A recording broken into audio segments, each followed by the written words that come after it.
Alléluia. Que le nom du Seigneur soit loué, béni soit le Seigneur qui nous a donné encore cette occasion de pouvoir nous retrouver. Et je vous salue au nom de Jésus-Christ. Moi, c'est votre frère, Pati Mouya. Ne soyez pas surpris par cette vidéo. C'est un court moment que j'ai voulu passer avec vous à travers cet enregistrement pour pouvoir partager avec vous une pensée. J'espère qu'il vous bénira. J'espère qu'il sera un boost pour votre participation à l'œuvre de Dieu. C'est pas que je suis extraordinaire ou encore placé à une certaine position qui me privilégie pour pouvoir le faire, mais tout simplement parce qu'il y a un fardeau dans mon cœur. Et puisque je sais que nous sommes tous en alliance avec notre Dieu, j'espère que cela nous sera d'une utilité commune pour pouvoir nous édifier ensemble en tant que peuple de Dieu. Alléluia. Que Dieu vous bénisse d'où que vous me suiviez. Je prie que le Seigneur vous fasse beaucoup de bien, qu'il vous donne la paix, qu'il vous console et qu'il vous relève, quel que soit votre état. Si vous étiez à terre, qu'il vous remette debout.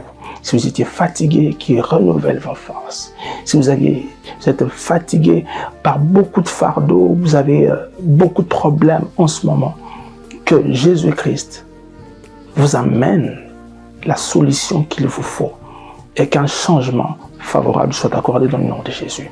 J'aimerais lire une parole dans le livre d'Agé, dans l'Ancien Testament, à partir du chapitre 1, au verset 1, et nous allons continuer jusqu'à 5, je pense. Je pourrais sauter pour lire encore quelque chose d'autre après.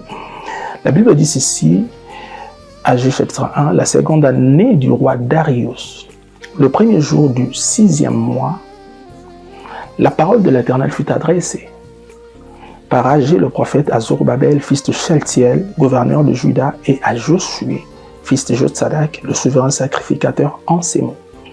Ainsi parle l'Éternel des armées. Ce peuple dit, le temps n'est pas venu, le temps de rebâtir la maison de l'Éternel. C'est pourquoi la parole de l'Éternel leur fut adressée par Agé le prophète, en ces mots. Est-ce le temps pour vous d'habiter vos demeures lambrissées, quand cette maison est détruite? J'attire votre attention par ce verset 4. Est-ce le temps pour vous d'habiter vos demeures lambrissées quand cette maison est détruite? Ainsi parle maintenant l'Éternel des armées. Considérez attentivement vos voies. Je m'en vais lire le verset 9, il dit, vous comptiez sur beaucoup et voici vous avez eu peu. Vous l'avez rentré chez vous, mais j'ai soufflé dessus. Pourquoi? Dit l'Éternel des armées. À cause de ma maison qui est détruite. Tandis que vous vous empressez chacun pour sa maison. Alléluia. Alléluia. Oh, que Dieu bénisse sa parole. J'aimerais en peu de mots m'entretenir avec vous sur ce sujet. Parce qu'on parle ici de maison, de la maison de Dieu. Loin de moi de penser à la maison bâtisse physique ou encore une construction d'immeubles. Ok, je parle de maison de Dieu en tant qu'œuvre de Dieu qui doit être faite et qui a besoin de toi et de moi. Alléluia. C'est vrai que la parole de Dieu ici fut adressée à des personnes bien désignées. On parle de souverain sacrificateur, on parle de gouverneur. On parle de Zorobabel, bien sûr, et puis on parle de Josué. Mais cette parole n'était pas limitée à eux. Quand la parole leur fut adressée, elle s'adressait également à un peuple formé d'hommes, qui étaient forts, qui étaient capables, qui étaient ceux-là qui mènent le peuple, qui étaient chefs de famille, qui représentaient le leur. Pour faire quoi? Pour bâtir la maison. Alors que Dieu, dans sa grâce, a restauré les enfants d'Israël pour les ramener à Jérusalem, il y a eu avec Néhémie, bien sûr, la grâce de pouvoir y bâtir les murs. Mais le temple, lui, ne l'était pas encore. C'est ça la maison de Dieu. Pourquoi? Le service se faisait là. C'est là que devait s'exercer le sacerdoce. C'est là que Dieu devait avoir rendez-vous avec son peuple. Mais qu'est-ce qui se passe? Cette maison a été abandonnée. Mais pendant ce temps, chacun se souciait de sa maison. Quand on parle de maison lambrissée, c'était la manière dont, à l'époque, on décorait les maisons avec des lambris. C'était pour que cela soit, n'est-ce pas, convivial, agréable, beau à voir. Et cela flattait leur maison, cela flattait leur séjour à Jérusalem, de voir que leur maison était belle, agréable, conviviale. Mais la maison de Dieu était le cadet de leurs soucis. Est-ce que cela rencontre ta position actuelle? Alors que tu te sens bien dans ta maison, dans tes affaires, alors que tu t'occupes bien, tu peux te réjouir même de cela, Dieu te donne la force et tu en jouis. Mais la maison de Dieu souffre de quelque chose, de ta présence. Dieu a besoin de toi. L'œuvre de Dieu ne peut pas se faire alors que tu serais à l'écart. L'œuvre de Dieu ne peut pas aboutir alors que tu retrancherais ta participation, ta part. Écoutez, on a passé du temps dans le confinement où on a subi beaucoup de choses qui nous ont mis à l'écart, qui nous ont écartés les uns des autres, qui ne nous ont pas permis de pouvoir bénéficier du culte ensemble. Et pendant ce temps, le zèle de beaucoup s'est refroidi, je peux l'admettre. Mais Dieu a permis que le temps puisse changer. Ne penses-tu pas qu'il y a un engagement de ta part qui devait changer? Un zèle qui devait retrouver sa place? Oh, épargne-moi les raisons. On en a tous. Mais écoute, Dieu qui te donne la vie et la force a besoin de toi. Tu te rappelles de ce passage de la Bible qui dit qu'il ramènera le cœur des pères à leurs enfants. Quel cœur? Est-ce un cœur nonchalant? Est-ce un cœur négligent? Ou bien un cœur qui ne veut plus servir Dieu? Non, je ne pense pas. C'est un cœur qui est à l'exemple, qui attire, qui amène le peuple vers Dieu. Écoute, si les enfants n'ont plus ce goût d'aller à l'église, n'ont plus le goût, ont perdu le goût de pouvoir adorer, n'est-ce pas qu'ils ont vu un certain exemple quelque part?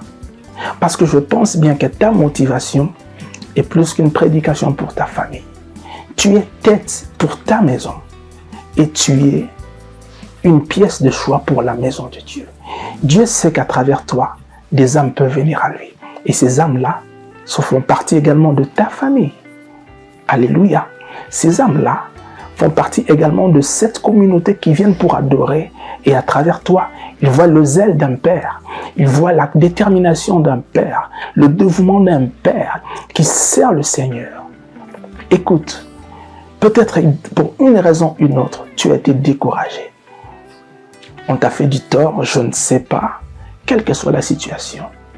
Dieu t'offre encore une chance. Il t'accorde l'occasion de te remettre dans des bonnes dispositions. Si tu m'écoutes, c'est que tu écoutes la voix de Dieu qui te parle et qui voudrait qu'un engagement, alors un engagement renouvelé, ait lieu venant de toi. C'est une parole certaine. Dieu a besoin de toi. Cher papa, reprends ta place à l'église. Reprends ta place au milieu de ta famille. Guide ta famille dans la présence de Dieu. Guide ta famille dans le service. Et Dieu honorera ta vie. Et Dieu saura restaurer ta vie. Et Dieu prendra charge de ce que toi, tu ne peux accomplir. C'était une parole de la part de Dieu qui m'est montée dans le cœur.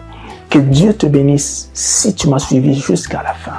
Et j'aimerais prier pour toi, parce que je sais que ce n'est pas un engagement à prendre à la légère. Et l'ennemi ne sera jamais content de te voir restaurer et retrouver ta place au sein des papas qui servent le Seigneur. Prions au nom de Jésus. Seigneur, je sais que c'est toi qui donnes la force. Je te loue parce que tu es Dieu qui nous écoute alors que nous t'invoquons. Père, au nom de Jésus, tu connais le cœur de mon frère, de ce papa qui me suit en ce moment. Maintenant, je te prie au nom de Jésus.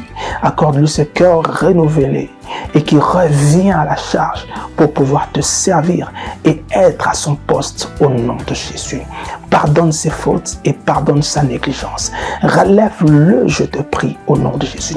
Avec un esprit et un cœur disposés, je te prie d'armer mon frère pour te servir et d'être réellement une lumière qui brille au milieu de sa famille, mais aussi au milieu de ton peuple, en ton Église, au nom de Jésus. Au nom de Jésus. Merci d'encourager quelqu'un à reprendre le chemin de l'Église. Merci d'encourager quelqu'un à reprendre le chemin de service. À la gloire de ton nom. Pour ce que tu fais dans sa vie, je te dis merci. Merci de prendre soin de lui, de ses affaires, de ses activités, de ses projets, de le relever et de l'honorer puisque tu honores ta parole. Nous t'avons ainsi prié dans le nom glorieux et précieux de notre Sauveur, Jésus-Christ, le Roi des Rois. Amen. Amen.